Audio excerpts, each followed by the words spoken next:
Good evening, Patriots. My name is Robert Patrick Lewis. I am one of the co-founding members of First Amendment Praetorian. We are a 100% crowd-funded group of military, law enforcement, and intelligence community veterans that come together and provide pro bono intelligence and security services for patriotic and religious events.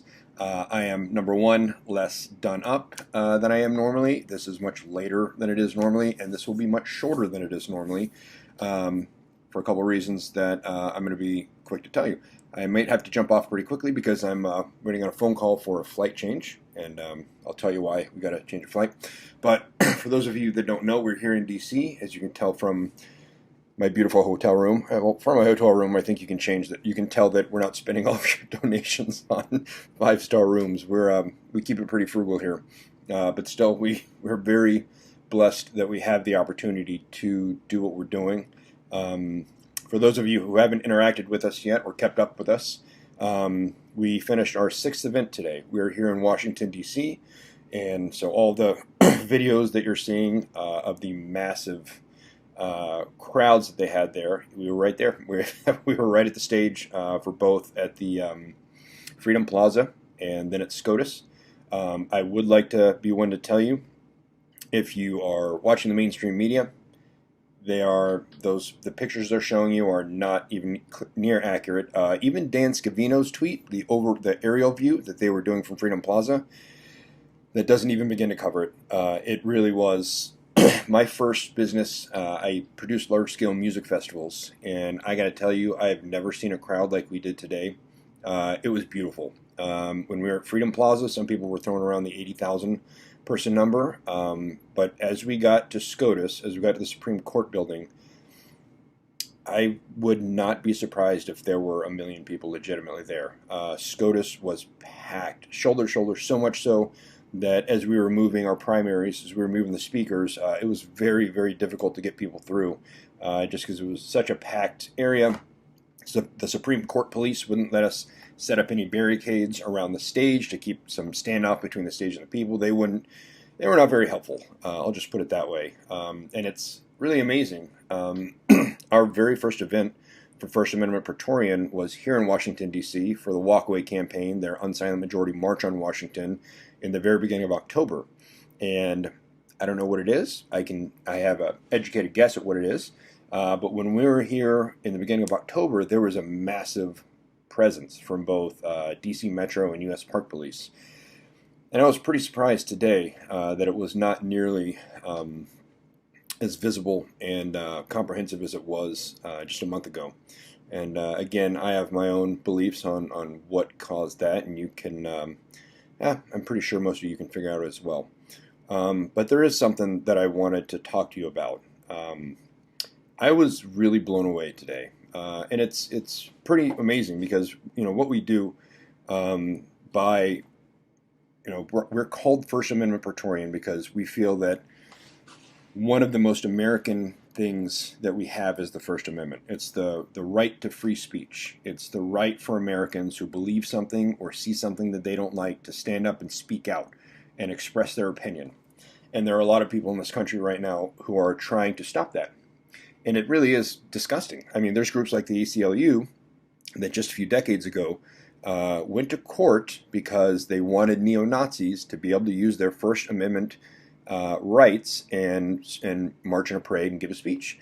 And now they just throw around the term neo-Nazi to stifle the freedom of speech of many Americans for very unfounded reasons. And it's gross that it's happened so much and so much in our nation. And both a lot of Americans that go to these events and people that can't even go to these events, and the speakers and the event organizers are extremely grateful and thankful. And it's a humbling experience for all of us. Again, we're all men and women who have taken that oath to defend the Constitution against all enemies, foreign and domestic. So we just see what we do now as a further extension of that oath that we took that never expires. But really, we get so many thank yous from people and organizers and speakers, and it's amazing. I I get to meet Jill Flynn in person a couple times this weekend. For me, like, that's a fanboyed out a little bit. You know, I get to hang out with Tracy Beans often, which is pretty cool. We got Ollie Alexander. We were tied at the hip with him all day today, and a lot of different conservative influencers, and it was great. But for us, the whole purpose of our being is for Americans. It's for all of you. It's for everybody to be out there, not just the people speaking, not just the people organizing the events, but for each of you, so that you can feel safe, so that you can go to these events and you can know that there's somebody there watching your back, even if we're in an area where the police are called off because of political reasons and they're not allowed to protect you. And there are very dangerous elements about, like we see here in DC, like any of you who are paying attention to social media tonight can see, they get called off by their leadership sometimes. And it's good for you guys to know, you men and women to know that we're going to be there. You know, that's if you're at an event where we've, you know, the organizers have reached out to us in advance, and we'll let you know if we're going to be there.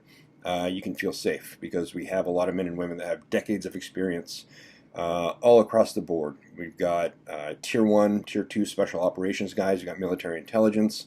We've got the whole gamut across the military. All the services are represented. We've got every three-letter agency you can imagine in law enforcement and intelligence, as we've got a lot of local law enforcement who are really good at crowd control and understand how to deal with people, and they are wonderful when we are dealing with law enforcement wherever we are, because they speak the same language, they walk the same walk, they get it, you know. So it really is a beautiful thing to blend all these different experiences and backgrounds together.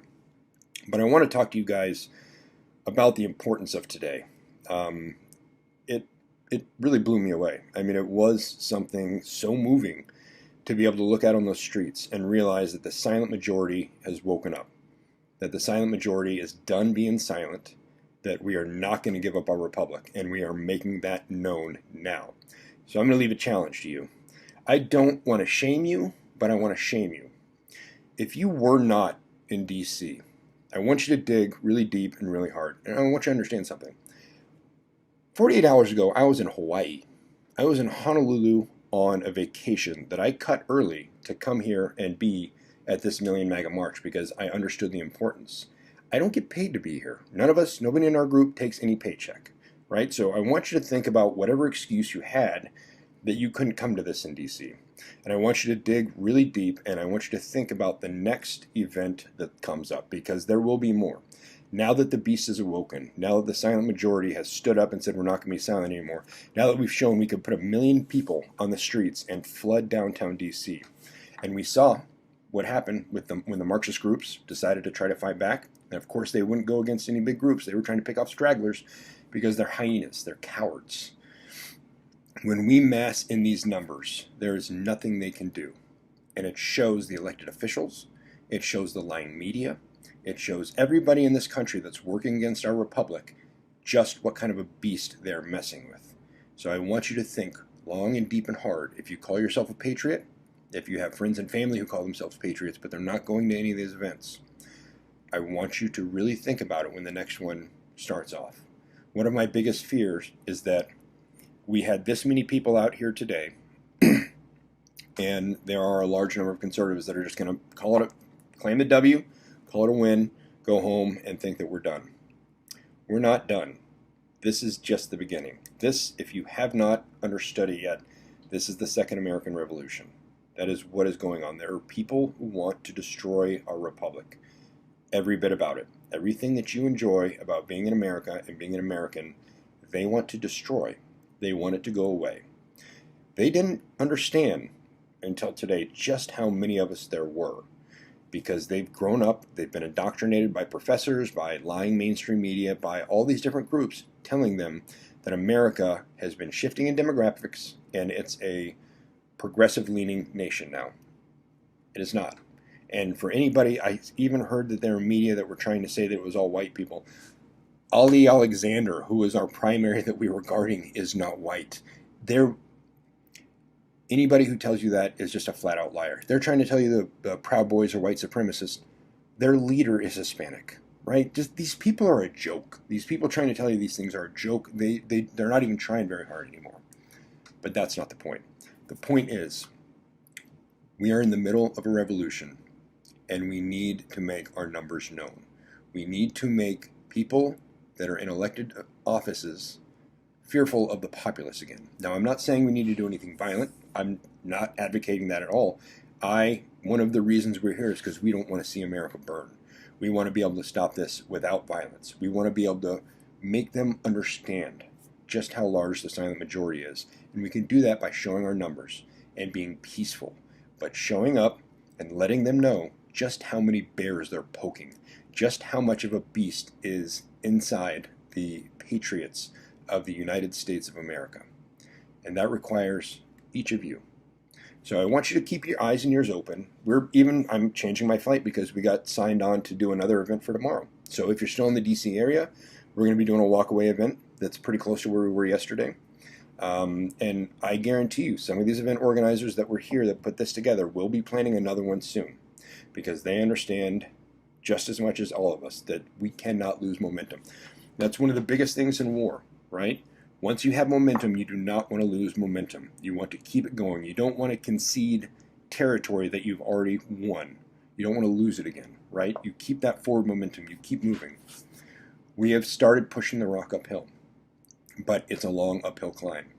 So really, it's on each and every one of you. When you see another one of these events, maybe it's the Stops the Steal, maybe they'll do another one of the Million MAGA March. I know Brandon Strzok from Walkaway, he's continuing to do events. I need you to really think about what it means to you to be an American and understand that there are people in this country trying to take all of that away. If they will not stop unless they are stopped. And they will not stop on their own until they watch this republic burn. Everything that we love about it. So I want you to dig deep. Again, I know I'm repeating myself, but again, there were patriots from all across the country here today. I left a vacation in paradise early to come here, not to be paid, but to take part in what I see as the Second American Revolution. And I need you to do your part. We need each of us. It's our numbers that give us strength. It's our numbers when we show up in massive crowds and we don't burn, loot, and steal and cause violence that shows just how much the mainstream media is lying to you. And it shows these people that are working against us just how big of a force we are. And it'll make them think twice, right? We had a lot of intelligence about Antifa today, where they were moving, they were changing into MAGA gear, they were doing all kinds of things. And at the end of the day, they wouldn't come anywhere near us. And they started picking off stragglers towards the end of the night as it started getting dusk. Our power is in our numbers. They know that. So be safe, but come to these events when they start getting planned. If you're still in the DC area, come to the Walkaway event tomorrow. Got to say it again, we're a 100% crowdfunded group. So as long as we keep getting the support of generous American patriots who want us to continue doing what we're doing and protect these events so that these events can continue and stay safe, we are completely beholden to you. You can donate to our group. You can go to 1apraetorian.com. That's Praetorian, like the Praetorian Guard, 1apraetorian.com. We have crowdfunding. We have Patreon. I'm only able to switch my flight and stay here an extra day to do this walkaway event because of the generosity of a lot of Americans who stepped up over the last week, realized that we were coming to this event, and helped with crowdfunding so that we could pay for airplane tickets, foods, all that good stuff. We greatly appreciate every one of your support, but we need more. It needs to be more than just a donation now. The next time you see one of these events, please go. Be peaceful, be loud, be patriotic, but you need to be there. We need to make our numbers known. We're fighting for our republic, and if we don't fight now, we're not going to get a second chance. Why are we doing it? Deo et Patria. We're doing it